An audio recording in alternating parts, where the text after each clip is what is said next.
This is the way that Harrison Mixbus works.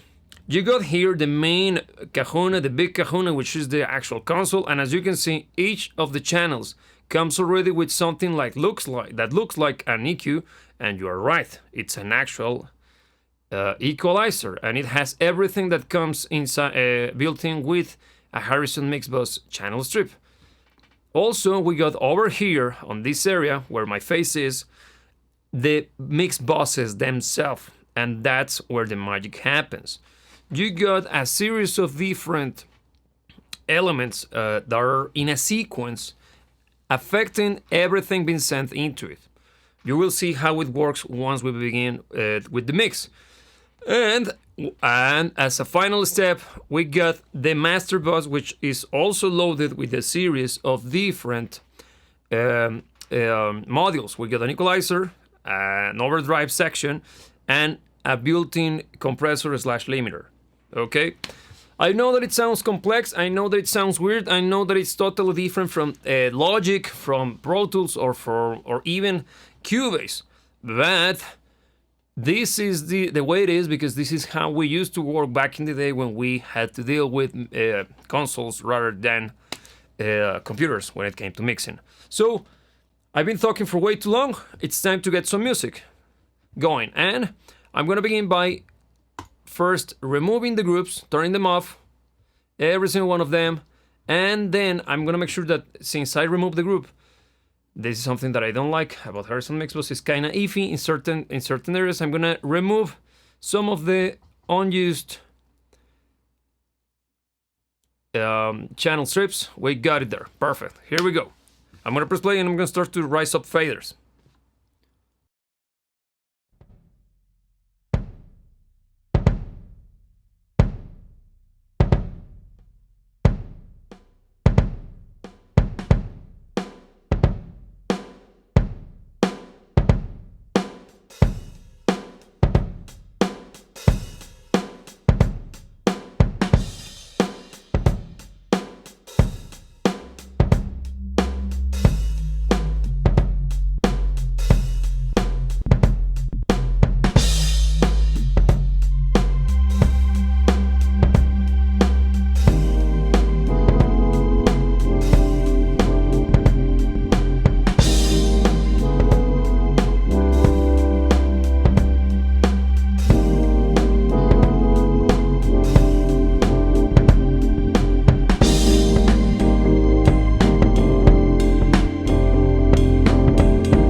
So we got a good starting point. Now I established something akin to what a gain stage would be.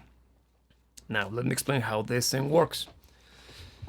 Usually when you start up with a project, you're going to be granted with this screen or somewhere. This is the edit window, also known as the arrangement window on Logic, for example, or on Pro Tools. But in here you got your basic DAW affair, where you can edit, cut, slice, and dice all of the regions, duplicate, and even insert some plugins, okay? The same as with Logic. or Pro Tools. But when you click over here, girls and boys, you go straight to the mix window. Let me just make sure that my face is not getting in the way. Yeah, no problem. Okay. This is the mixing window. And here you got everything that belongs to the mixer. Every channel strip comes with this EQ. And this EQ is actually mimicking or emulating the sound of a Harrison Mixbus EQ. It's a really effective and novel and honorable sounding equalizer, which has been part of plenty of records, seminal records to be precise. We're talking about David Bowie and stuff like that, or Michael Jackson. So yeah, this is the big deal. Then you got here your synths, and this is where it starts to get a little bit confusing, or something, because for those of you who have never worked on a console or a mixing desk, you work with buses rather than.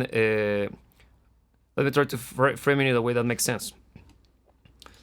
Look, when you're dealing with a mixing desk, a better way to work, because you have a limited channel count, it's by assigning some of the information or some of the tracks to be controlled together by a mix bus, okay? Like a summing bus, but just for a particular set of instruments. In here, on my project, I got the drums, all of them being sent to one of the mix buses, then kick and bass together, then guitars, backing vocals and keyboards, vocals, and let me check, and probably, and yeah, that's it, basically speaking. And all of those are sent straight to the master bus, which is the summing bus, which is where all of our stereo signal is gonna be summed together, and it's what we're actually listening to, okay? Coming back to Mixbus. You got here that every single one of these channels has the option to be sent to one of the mix buses, and you can tell as well that there is a difference between these first 8 channels or sends and these final 4. Why is that? These first 8 actually have coloration. Let me show you. If you take a look over here, girls and boys, on this side, we got here the drums, and it's basically this one, is the yellow one. And you can tell that we got an equalizer, a drive, and also the compressor.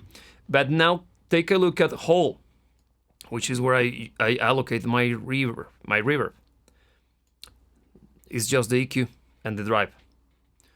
Why? Because the mix buses allow you to send from the sum of the mix bus straight into another bus. That way you can apply reverb or parallel compression, if that's what you're or what you're thinking of doing, through using the mix bus itself rather than sending the different tracks into the parallel mixing bus. Okay. Hopefully that made sense. And one thing, you got also this master button. If you click on it, you're gonna bypass entirely all of the mix buses, and you're gonna go straight into the summing bus. Something that it's a really common mistake when starting with this kind of environment. Okay? And one thing before I continue, if you have this on, you can see that you also can have the send through one of the mix buses on as well. And that means that you're gonna be getting a duplicate of the sound. So be careful with that. Okay, now that we understand a little bit of how this thing works, let's get some mixing going. The usual is gonna be first laying down some markers. I already inserted the first one, which is gonna be the starting point and the verse.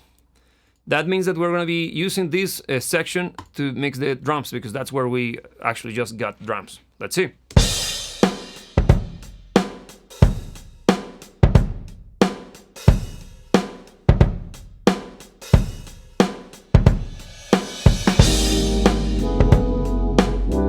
Okay. Yes. Now it's gonna do exactly what I want it to do. Here we go, girls and boys. Let me bring my face back. There you got it. Hello. I'm gonna address first the equalizer on my kick drum. Let's solo the kick.